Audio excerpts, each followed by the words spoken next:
Hello everyone and welcome back to Agent Nagash, which is a channel dedicated to Age of Sigmar. Now in this video it's going to be part 3 of the Ironjawz in the series for the Army Archive. And in this video we will be looking at the heroes for the Ironjawz. So first thing I'm going to start with the smallest and then make my way up, as I always like to do that. And what I am going to say about the first 3 heroes we're going to talk about, which are basically the ones that aren't on Maw-krusha, is from Games Workshop. They are actually quite expensive, like single heroes to buy, money wise. Yes, you can get a Warchanter and start collecting box, but some of them can be quite expensive. However, there has been like battle forces and like skirmish boxes Games Workshop have done like over the last year or two, where they included those heroes in basically a bundle box. And as far as I'm aware, they're no longer available. However, if you go onto eBay and things like that, usually you can pick up these heroes for not a too bad price, especially how much compared to Games Workshop selling them for. Okay, so all of that out of the side, just a little bit of pre-warning I thought I'd say, because like a Megaboss I think on Games Workshop is something like £24. However, I'm sure you'd be able to pick up one up on eBay for cheaper than that, or especially like a Weirdnob Shaman, like I see a few times like on Facebook them floating around for like you know, at £12 or half the price of, you know, how much they cost essentially. I think they're like £20 something. So yeah, I think I've seen them for about £10. It's just something worth having a look. Okay, so anyway, let's get into what they are in the game. So we're going to start with the Warchanter. So he's only going to cost you 80 points, and he's a hero. Obviously, he's a leader, and going into his war scroll. So what I will first say about this guy is that he is not a combat hitter, he is all about synergy. So let's go on to him. So his description says an Auric Warchanter is a single model. They smash out rhythms on the skulls of their foes, hitting them with gore sticks in one hand and Maw-krusha sticks in the other. Obviously a very big distinct there. Okay, then going on to its wheel stat. So it's got a movement of 4 inches, a 4+ save, bravery 7, 6 wounds. So like I said guys in the last video, moving off, you know, 4+, basically get used to that. Apart from a few models in this army, that's what you're doing. But they're wearing all that armour, so you can't really blame them. 4+ save, that's good, we like that. 7 bravery, yep, that's not bad, especially for orcs. And wound characteristic of a 6, that is good, because a lot of heroes are 5. I know orcs are a bit bigger, especially Ironjawz, so it's nice that it's replicated here for this guy, especially he's only 80 points. Then going into his melee weapons, he only has 1. Well, technically 2, but they're under the same thing. So the Gordrakk sticks and Maw-krusha sticks. So a range of 1 inch, it's got 4 attacks, 3 to hit, 4 to wound, no rend and 1 damage. It is what it is. This is not a bad attack, but you know, this guy is not famous for his combat effectiveness, shall we say. But if he gets into a fight, or you really need to, you know, do as much damage to the enemy as you can in like the last round of combat, where everything matters to try and get an objective for every model you kill on this enemy objective counts, this guy could maybe kill 1 or 2, like, you know, battle line guys. Right, okay, and then going on to the ability, so we have got the Warchanter beat. So each time you make a hit roll of a 6 for Warchanter's Gordrakk sticks and Maw-krusha sticks, you can make 1 additional attack with the weapon. So that's good. Obviously not going to turn that down, that's nice. However, like I say, not really going to come to it too much, but it is nice. And then the Frenzy of Violence. So this is why I say this guy's more synergistic. I'm sure most of you agree with me.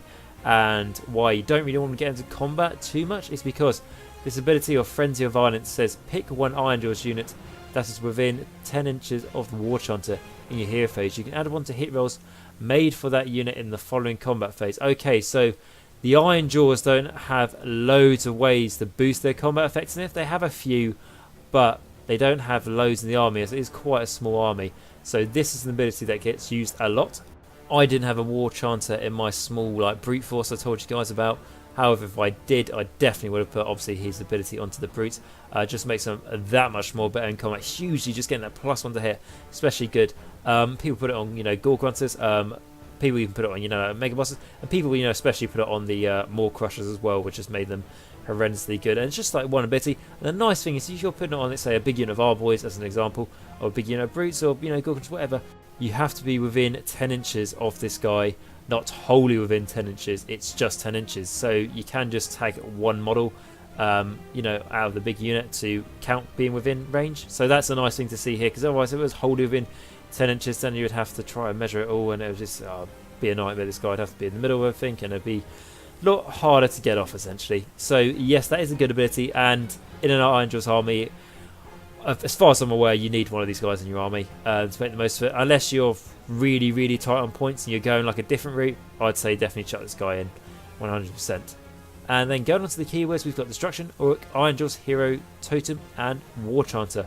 So he has got the Totem ability, so that might come into effectiveness when Ironjawz get a new battle tome at some point in the future.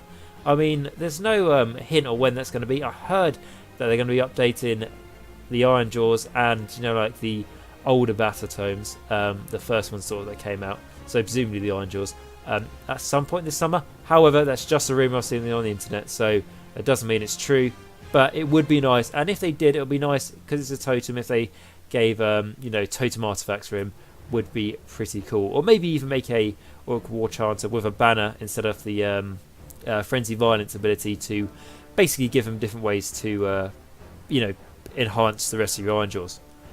Okay, so that was the Warchanter. Then going on to the Orc Weirdnob Shaman. Okay, so he's going to cost you 120 points, and obviously he's a leader and a hero. And then going, so basically he is your, you know, wizard for the army, just in case you guys aren't aware. So going into the description, it says an Orc Weirdnob Shaman is a single model. They are armed with a warg staff. Okay, so sounds pretty dangerous. His wheel stats are 4-inch movement, 5+ save, 6 bravery, and 6 wounds. Okay, now this is the one exception I'm going to say, like how I said before, you know, like, well, they've got a lot of armor, so what do you expect, you know, the movement not being that good. However, this guy does not have a lot of armor, so it is reflected in his save. It's only a 5+ save, which, you know, isn't bad. It's still alright, but it's not a 4+. And like I said, it's not wearing much armor, so yeah, that makes sense. I accept that.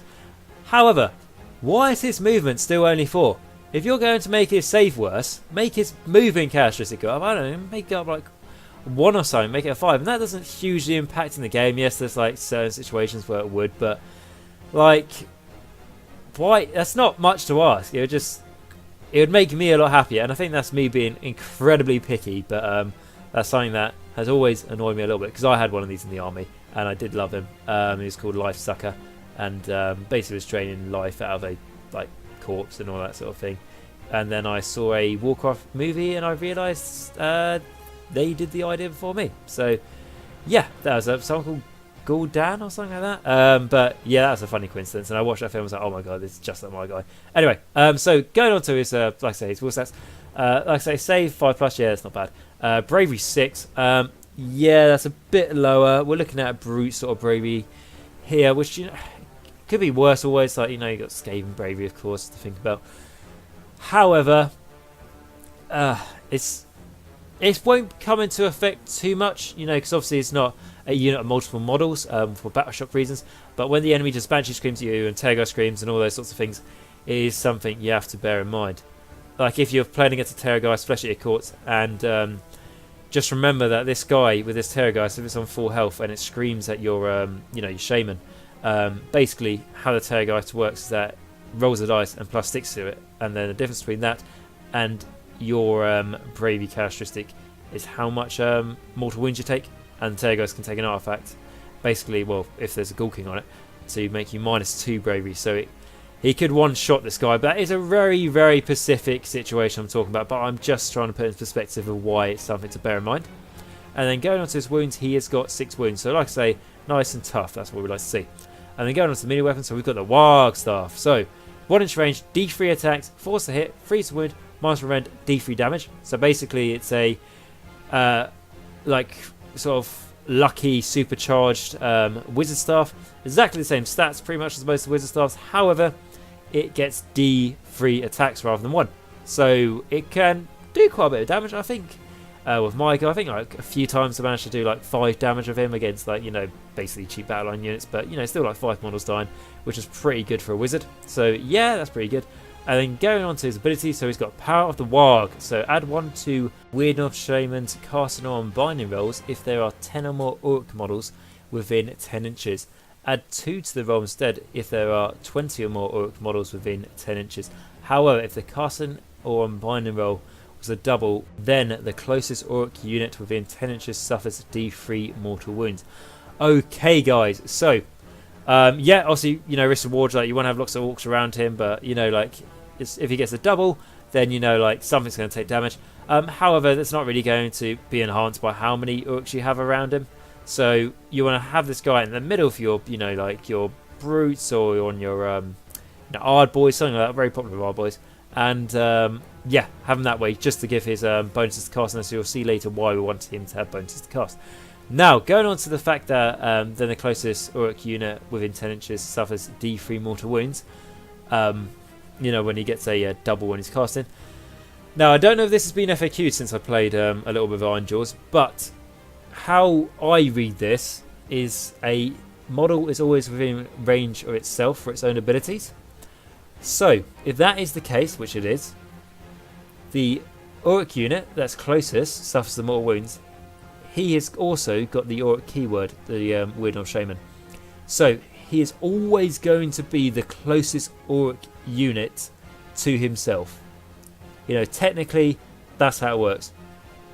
Game-wise and like lore-wise, I think it should definitely be, like another Orc unit lying around, because otherwise they would have just said this guy, he takes D3 mortal wounds himself. However, technically that's how I read it. Like I said, if there's been an FAQ on that, guys, please let me know, as I think like I don't feel that's how it's meant to be played, but I really do feel like that's technically how it's written. But like I say, if it's been FAQ'd, please let me know.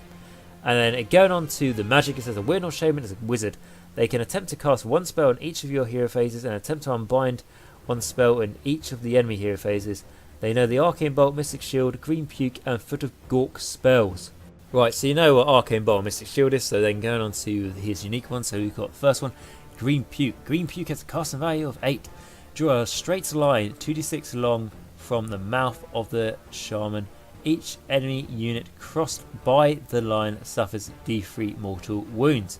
Okay guys, so casting value of 8 is pretty high. That's why we're saying we want to have the bonuses to cast, like earlier. And then, yeah, I think that's pretty good, especially how compared how Arcane Bolt has got weaker in 2nd edition. Ways to do mortal wounds through spells. If it's multiple mortal wounds, it just makes them all the better now.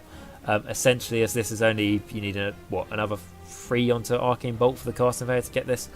And yeah, 2d6 inches long. Obviously that's risky and flexy. However, that's what the orcs are. They are a risky army, so it could be really good, or it could be not so good. But hopefully it will always be a moderately good. And then the nice thing about it also says each enemy unit crossed by the line suffers D3 mortal wounds. So it's enemy units. It's not going to cause friendly fire like the Amorphime Orb for the Legion of Nagash, which you see like a lot of Vampire Lords running around with, drawing straight lines, making the enemy suffer D6 mortal wounds and 4-ups. However, it will also make your own units in that case take mortal wounds. But that's the Amorphime Orb. And going back to the Green Puke, it doesn't do that. It only affects the enemy, which is nice. And then going on to the spell I absolutely adore, which is the Foot of Gork. So the Foot of Gork has a casting value of 10.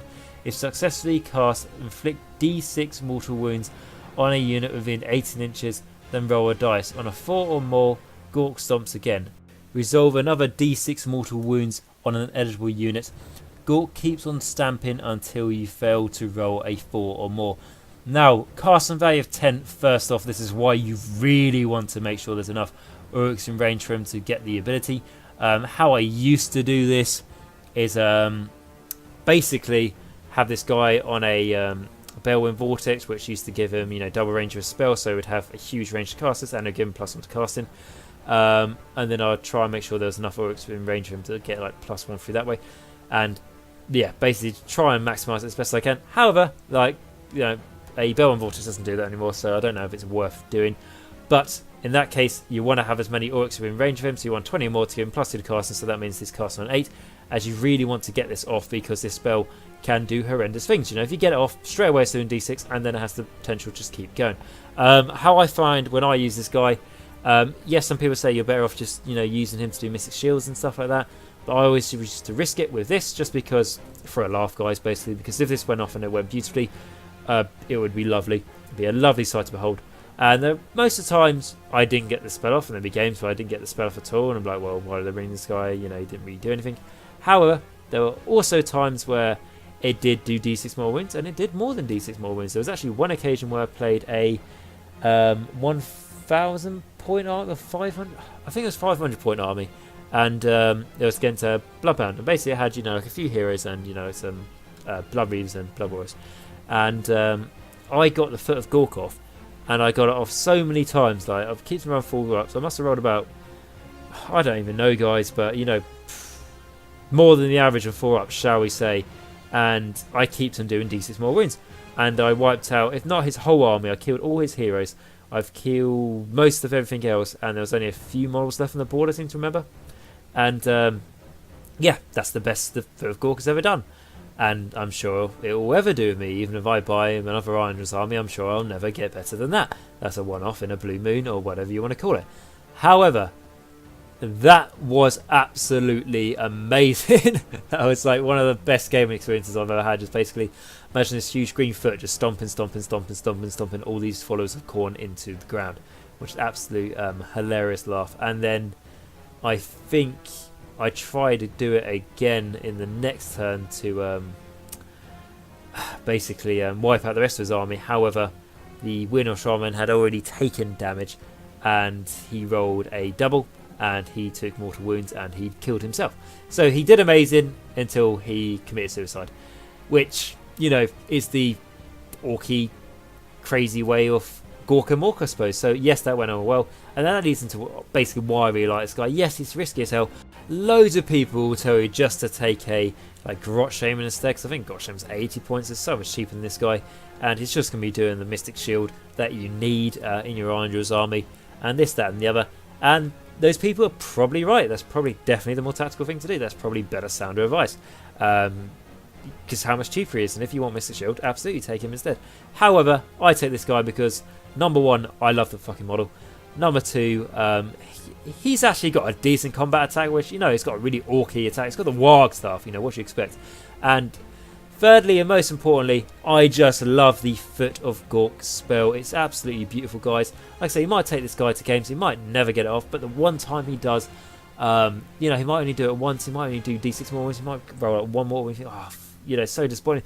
However, if you keep on taking this guy, you will one day, sooner or later, get 4-ups of 4-ups upon 4-ups when you're doing the Foot of Gork spell, and just do insane amount of damage to the enemy. And if you do get that, and like I say, it does happen, you know, eventually, it's all worth it. All those games you took of me did nothing, were all worth it for that moment, trust me. And yeah, like I say, that's really good for like in-game, because that means you've destroyed a hell of a lot of the enemy's army. But it's like I say, just for the fun factor. And then going on to his keywords, he's got Destruction, or Ironjawz, Hero, Wizard, and the Weirdnob Shaman. So yeah, obviously, you know, generic Ironjawz, you know, keywords we expect really. And yeah, so like I say, that's why I love him. Some people don't like taking him because they just don't think he's worth the points, and you know, that's absolutely fair point. And you know, these people who are saying that are actually people who like play 2,000 point Ironjawz armies, whilst I've only played like small Ironjawz armies and haven't really touched them for a long time, so they more like, you know, more than what I'm talking about. However, I just say, just from a fun factor, guys, this guy's hilarious. Right, okay, and then moving on to something a bit bigger, as he is, of course, the Orc Megaboss. So this big guy is going to cost you 140 points. It's a lot of points, but he is the boss, so what you expect, you know, he deserves it. And basically, he's a mean killer machine, especially for what he is in the game. I mean, I absolutely love this guy. I think it says someone like he's basically like 10 foot tall. Lovely model. I still got my model, and absolutely love it. My guy's called Trogax, as he's like half troll, half orc, which I love. I did loads of fluff and stuff for the Ironjawz, but it was really good laugh. Anyway, going into what it is like in the game. So, description: an Orc Megaboss is a single model. They enter battle armed with a huge boss chopper in one hand, while their other hand is sheathed in a rip-tooth fist made of heavy iron. Okay, so going into his wheel stats, he's got a 4-inch movement, a 3+ save, bravery 8, and 7 wounds. So good characteristics there. Yes, he has got a 4-inch movement, but like I said, that is to be expected with the Ironjawz. Save of a 3+, absolutely brilliant. You don't get better in the game to start with, as far as I'm aware. Bravery 8, fantastic for an orc, and 7 wounds. 7 wounds, you know, for one, you know, like foot-mounted guy. That's not an ogre. You know, this guy's basically bigger than the ogres at this point, and you know, he deserves it. He really does. Okay, and then going into the melee weapons, so we firstly got the boss chopper, which is 1-inch range, but it makes up for with its 6 attacks, needing 3s to hit, 3s to wound, -1 rend, and 2 damage. 2 damage, guys. And then going into his Rip 2 Fist, so it's got a 1 inch range, 2 attacks, 5's the hit, 3's the wound, -2 rend, and then leaving you with D3 damage. Right, so this guy hits you with his axe. If you don't think you've had it enough, he might get lucky and just jab you in the wrist with the Rip 2 Fist, just to finish her off. Lovely. Okay, so this guy, I've done an insane amount of damage to him. And when I keep saying like I've done, I don't mean like I've been really good in the game. I mean I've basically been lucky when I've rolled some dice, and there's plenty of times when he's failed. However, on the times he succeeds, this guy can do insane damage. Like he's got the potential of doing 12 damage with his boss chopper alone, and then like if you get lucky over there to hit him, doing that D3 damage with the Rip 2 Fist, it's just really, really good. And I say, getting on a 5 to hit, pretty hard to do with that. But if you really want to, and there's nothing else around, and you've got a Warchanter nearby, stick his +1 to hit on this guy, and that means he's hitting on 2s for his boss chopper and 4s for his Rip 2 Fist. It just makes it that much easier to get through. And like I say, like to hit for the Rip 2 Fist is a 5, but that's more than enough made up for with the -2 rend. Okay, and then going into his abilities, so first one is Go on lads, get stuck in. So an Auric Megaboss can use a well-placed kick or thump to inspire the boys under his command to fight that little bit harder. So you can re-roll hit rolls of 1 for friendly units of brutes that are within 5 inches of this model when they make their attacks in the combat phase. Right guys, so this means that as the how I like to take it obviously with the brutes is, like I said, if they go against models with 4 more wounds, they're going to be able to re-roll all failed hit rolls. However, that means you think that they'll be good at taking down the elite stuff of the enemy or the multi-wound stuff of the enemy. However, now with this guy around, and you want to have a Megaboss around them, what it means is that they're going to be good against horde units, stuff like that, because getting rerolls, hit rolls of 1, yeah, that's not everything, but a lot of the brute stuff's hitting on 3s. So you're only failing on 2s for a lot of their choppers and stuff. So that is good there. I do like that ability, and it really does make an impact. And like I say, it's within 5 inches. So bear in mind as well that, 5 inches isn't a big range. However, it's not wholly within 5 inches. I don't think they would do that to you because that would just be really tiny range. But always remember, not wholly within 5 inches. So you can tag quite a few units if you want to. And then going into the next ability, which is Strength from Victory. So the more fights a Megaboss wins, the stronger they become. If a Megaboss makes an attack that slays an enemy hero, add 1 to their wound characteristics and add 1 to the attacks of their boss chopper. So this again is good. Like I said, when I've had a bit of a rampage with this guy, he's killed like 3 enemy heroes.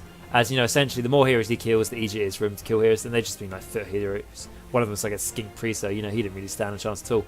And so I think I got him to so he killed 3, so he was on a 10 wounds, and he had like 9 attacks with his chopper, which just made it absolutely horrendous for the enemy to deal with. Yeah, he did die in the end because he also took Battle Brew, because he took like the Destruction Army Allegiance back then, and he basically killed himself. But he had a hell of a way to go.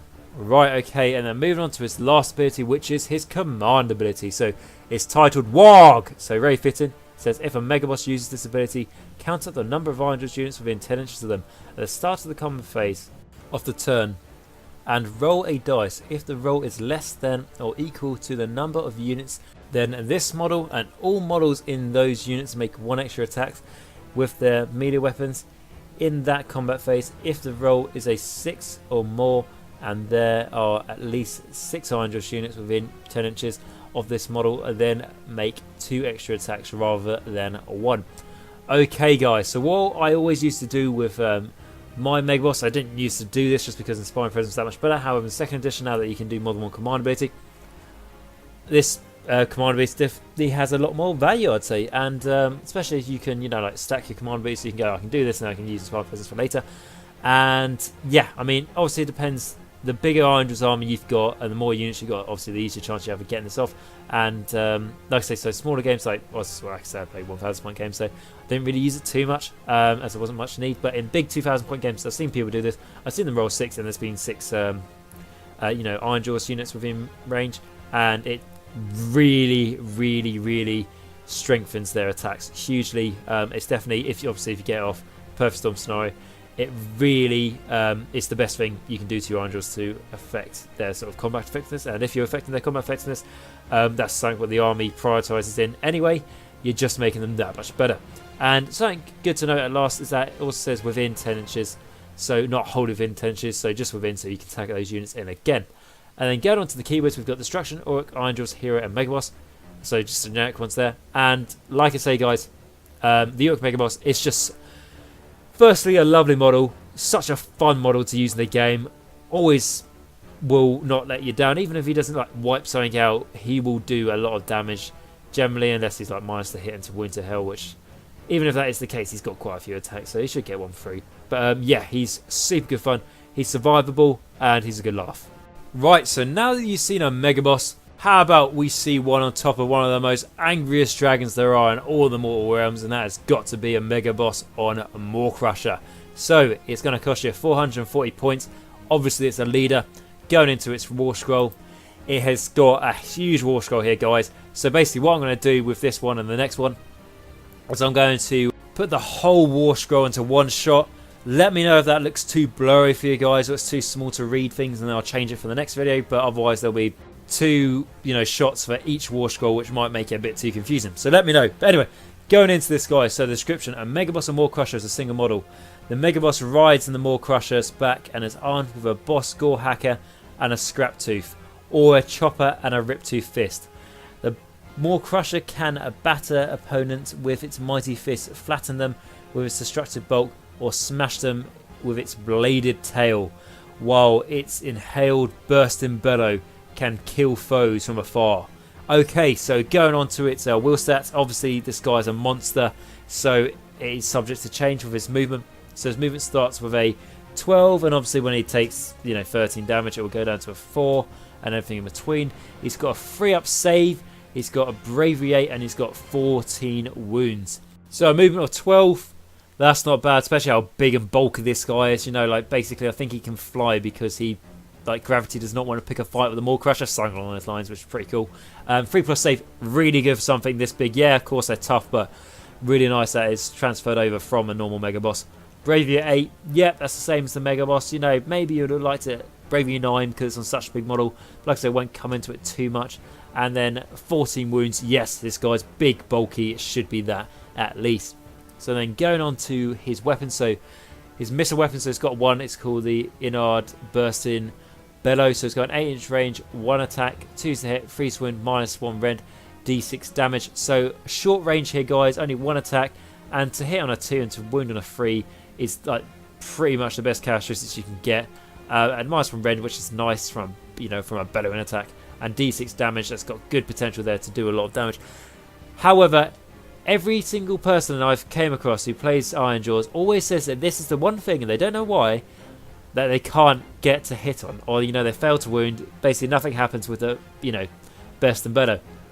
And that's funny because obviously the characteristics it is, but some things are like that. Just like some wizard staffs are always destined to miss their hits. It's just one of those things. And yes, so that is something to bear in mind there. But with those characteristics, you should be doing alright. Okay, and then going on to the melee weapons. So there's 2 separate options you can take here for your Megaboss on top. So you can take the boss gore hacker and the scrap tooth, or he can take the chopper and the rip-tooth fist. So I'm going to do the boss gore hacker first. So it's got a 2-inch range, 3 attacks, 3 to hit, 3 to win, -1 rend, and 2 damage. And the scrap tooth has got a 1-inch range, 4 attacks, 3 to hit, 3 to wound, no rend, and only 1 damage. Okay, so that's one of the weapon options you can take. And then going on to the second weapon option you can take is the chopper for first. So we've got a 1-inch range, 4 attacks, 3 to hit, 3 to wound, -1 rend, 2 damage. And then the rip-tooth fist has got a 1-inch range, a 1 attack, it's got a 4 to hit, a 3 to wound, -2 rend, and d3 damage. So sort of basically very similar attack characteristics for the second option as a Megaboss on foot. And then I'll sort of tell you which one I think is better at the end of the war scroll review. And then going into the Maw-krusha now. So we've got the Maw-krusha's mighty fist. So it's got a 1-inch range, 4 attacks, and then it starts with a 2+ the hit, but it will get weaker the more damage it takes. 3 to wound, -2 rend, 3 damage. Very nice there. That's obviously the big heavy power from this guy. That's what makes him the heavy hitter.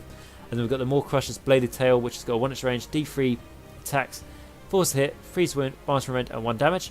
So yeah, that's not bad. It's got a rend damage for its tail, hasn't it? And then going on to its ability, so it can fly. Basically, that argues with gravity.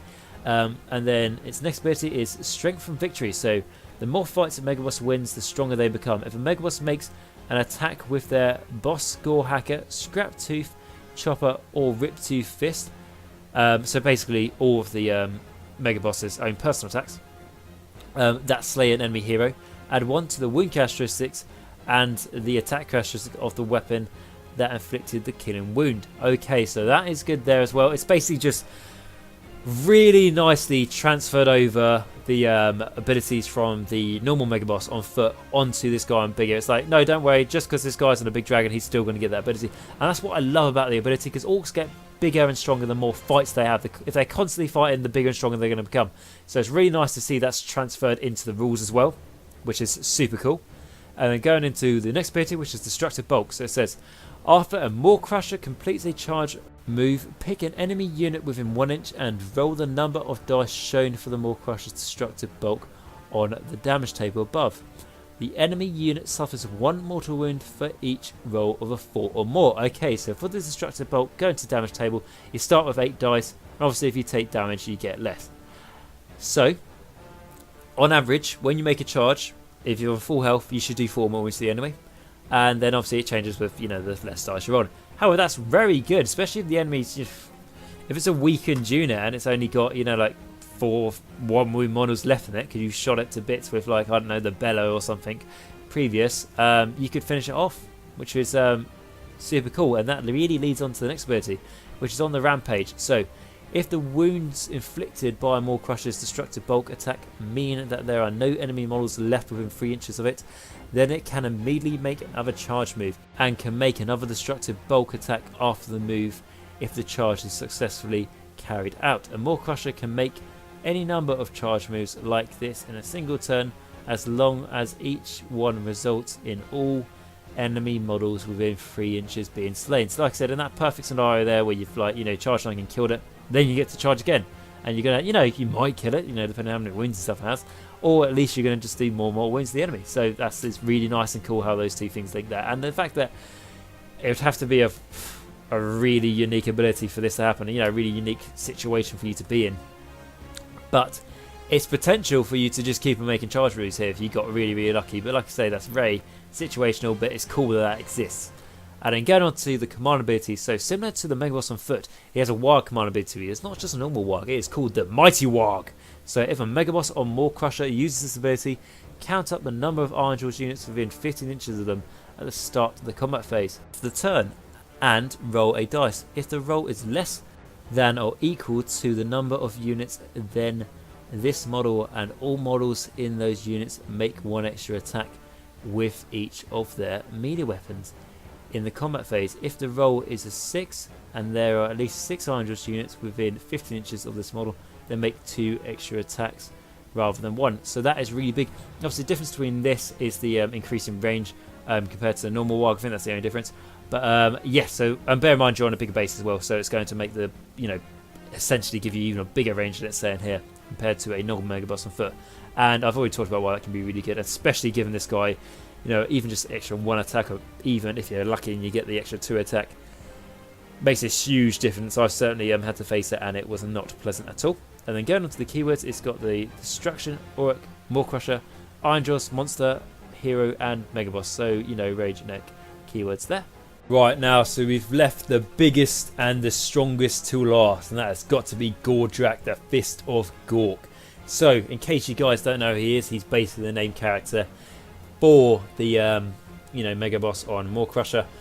And just to give you a little bit of backstory, basically there's a huge Chaos Fortress which the Ironjawz couldn't destroy, and suddenly a massive green fist came down from the sky and smite this Chaos Fortress off the map, and from amongst the wreckage came Gordrakk. So basically came down a massive fish and destroyed a impregnable Chaos Fortress. So he's pretty epic. Right, okay, and then going into what he's like in the game, so he's got a 580 point price tag, so quite expensive there, and obviously he's a leader and he's also unique, so you can't take your artifacts and your command traits, just bear that in mind. However, like I say, a lot of people would rather just take a normal Megaboss because he can have an artifact and command traits that makes him as good as Gordrakk in different ways, especially for how much cheaper he is in points. But if I was running an Ironjawz army, which I'm not, so I've really got quite a free opinion on this, I would definitely take Gordrakk because he is awesome. So, going into his description, so Gordrakk is the Fist of Gork, and he is a single model. Gordrakk is armed with 2 axes, one called Smasher and the other Cunning. He rides into battle on the back of a huge Maw-krusha called Big Teeth, who batters opponents with his mighty fists, flattens them with his destructive bulk, and smashes them with his bladed tail. Even his innards, bursting bellow, can kill foes. Okay, and then going on to his wheel, so you're going to notice very similar things here to, you know, basically a normal Maw-krusha, but there'll be slight tweaks. So his movement is 12, so that's the same. A save of a 3, so that's the same. Bravery of an 8, so that's the same. Maybe we'd like the bravery to be a bit better. But he has got 15 wounds, so he's got 1 more wounds than the normal, you know, Maw-krusha. And then going on to his sort of weapons, so firstly his missile weapon, so burst of bellow, so that's 8 range, 1 attack, 2 to hit, 3 to win, minus range, d6 damage, that's a change. And then going into his melee weapons, there's where there are some differences. So instead of you being able to choose out of like 2 options here, what you have got is of course both Smasher and Cunning, because basically they were a, you know, double bladed axe, and then he ripped them apart so he could hit more of the enemies, because then he's got, you know, 2 hands. So why have 1 weapon for 2 hands when you can split them in half and then both your hands can do something? That's basically the logic behind it. Anyway, going into Smasher first, so it's got a 1-inch range, 5 attacks, 2 to hit, 3 to win, minus 1 range, 2 damage. And then Cunning, it's got 1-inch range, 5 attacks, 2 to hit, 3 to wound, no rend, and 1 damage. And then going on to Big Teeth's Mighty Fist, so it's got a 1-inch range, 5 attacks, needs a 2+ to hit firstly, but will get weaker the more damage it takes. And then it's a 3 to wound, minus 2 rend, and 3 damage. So, yep, very nice to see there. Big Teeth's Bladed Tail's got us 1-inch range, 3 attacks, 4 to hit, 3 to win, minus 1 rend, and 1 damage. Okay, and then going on to his ability, so Big Teeth can fly. Again, it even puts up a bigger fight with gravity, this one, to make sure it can fly. And then going on to its other ability, so we've got Smasher. So Smasher is filled with the brutal power of Gork, making it especially lethal to enemy champions. Wound rolls of 6 or more inflict D3 mortal wounds if the target is a hero instead of their normal damage. So that's good. I mean, like, D3 mortal wounds, you could end up, you know, doing 1 mortal wounds where you would have done 2 damage. That's very, you know, like the worst scenario, but a lot of the time you're going to be doing the mortal wounds to the enemy. It's going to be harder for them to save them, and you're making 5 attacks for this, so you could get quite a few of those. And then Cunning, so Cunning is filled with the cunning power of Mork. So it seeks out enemy wizards to slay. Wound rolls of 4 or more inflict D3 mortal wounds if the target is a wizard instead of their normal damage. So right, so you think it's similar to the last one, however it's on a 4 more or 6 or more. It's like 50% of all of these are going to go through. It's got 5 attacks here, guys. Cunning is hitting on a 2, so you're going to get most of them through, and then half of them are going to be doing the mortal wounds, which is good because unlike Smasher, you haven't got any rend and you're only doing 1 damage. So D3 mortal wounds is really nice. Right, and then going on to its next ability, which is Strength from Victory. So the more fights a Megaboss wins, the stronger they become. If Gordrakk makes an attack with Smasher or Cunning that slays an enemy hero, add 1 to the wound characteristics and to the attack characteristics of the weapon that inflicted the killing wound. So what we saw with the last one, basically for the normal Maw-krusha, the Megaboss. However, this is better because your hand weapons are better for your Gordrakk. So that's going to make more of a difference. And you can start on 15 wounds anyway, so you could easily get up to, you know, 16 wounds and beyond. And then next ability, Destructive Bolt. So this is exactly the same as it was in the last time, and on the Rampage, as it's quite a long worded bit, I'm not going to read through it again, but basically, you know, when you charge, do more wounds, and if you kill the enemy when you charge them, you can charge again and do more wounds. So I said why that's really cool. Next ability, so it's called Voice of Gork. So Gordrakk's bellow carries the elemental force of his brutal god and inspires his forces to surge into the enemy, hacking and bludgeoning and stomping with abandon. Once per battle in your hero phase, you can pick a destruction unit that is within 20 inches of Gordrakk.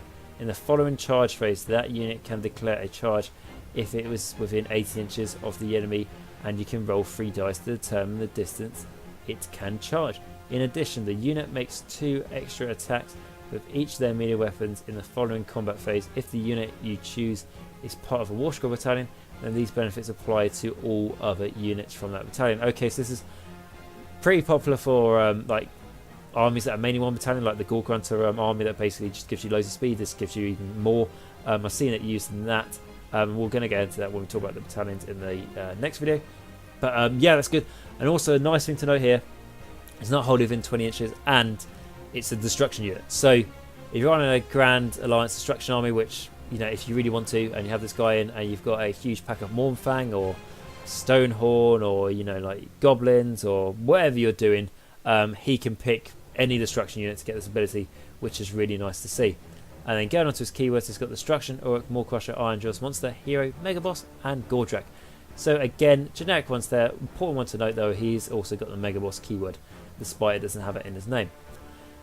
Right, okay, and then comparing this to the normal Maw-krusha, the normal Maw-krusha is competitively better at this moment of time. This is what I've heard from a lot of people who play Ironjawz, and especially at tournaments, and that's why I say that's the case. And even looking at it, yeah, the normal one can take artifacts, command traits, and all that sort of thing that makes him good. And if these guys were both the same points, I would definitely have more to say to defend Gordrakk. However, as there's so much of a points difference in between them, you know, like, guys, the points difference here is, you know, 140 points. So you could basically have an other Orc Megaboss on foot with the difference there in points if you really wanted to. However, if I was doing an Ironjawz army, and if I was building a Megaboss on Maw-krusha, I would definitely build Gordrakk, just because I think he's be a hell of a lot of fun in the army. If I was doing a Ironjawz army, it wouldn't be to win tournaments, shall we say. Not that I can win a tournament, but you know what I mean. It wouldn't be to do the best I could. Competitively, it would be just to have a really fun game. So that is why I would go with Gordrakk, and he's such a cool and fun and interesting character there are out there. So many of the named characters in Age of Sigmar are pretty dry, unless they came from the world that was. But this guy is just super awesome. So that's why I like him. And with that, that also does come to our last hero.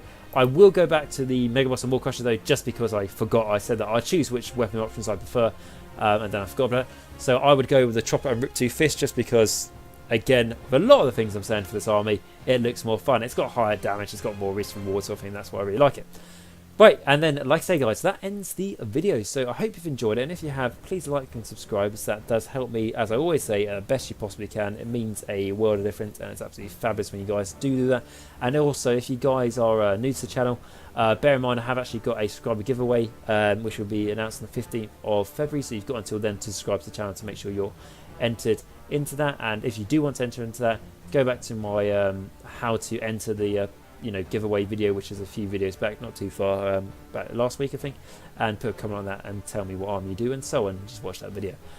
But yeah, so I hope you enjoyed this video, guys. I hope you're enjoying the Ironjawz. It's one I wanted to get out there. So like I said, there wasn't too much stuff for them, particularly looking at like in-game wise. There's some good lore things out there, a few things, but in-game there wasn't anything. So I'm glad to get this out on the road, and I'm really happy with how many videos I've been able to do. I've been able to do one a day at the moment, which has been fantastic. Just trying to do that as much as I can, see how long we keep that going.